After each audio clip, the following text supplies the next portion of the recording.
I hail from a place called Banihal. It's a small town in district Ramban of Jammu and Kashmir. So I did my schooling from Sainik School Nagrota. I was in boarding since 11 years of age. I was in boarding, and then I was like trained like that only to join NDA, but somehow I didn't. I then did my engineering in electronics and communications from Government College of Engineering and Technology.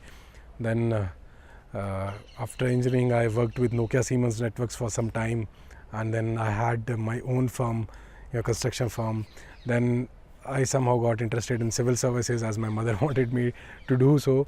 So this is how I got selected in it. I joined Indian Railways first as IITS, then I landed up in Indian Revenue Services.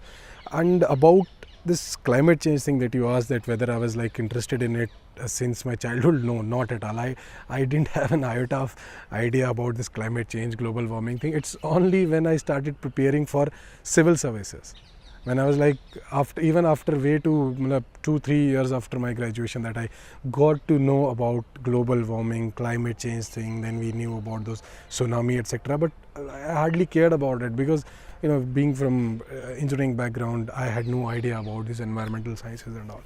But when I went for this rescue operation in Kashmir floods, that is where I understood the gravity of the consequences that we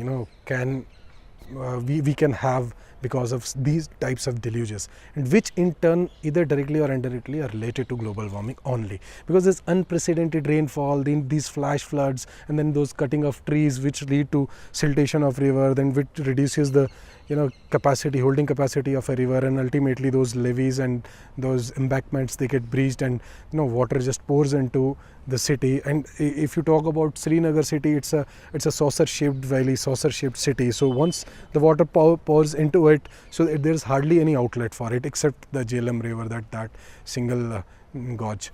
So that was the issue. So once it got submerged, so people had no connection with the people, with the authorities, with people. So that is how I recognized, and I was able to appreciate the nature, that you do not have to mend with nature. You do not have to, you have to respect nature, and respecting nature would definitely lead you to save your carbon footprints. That's for sure.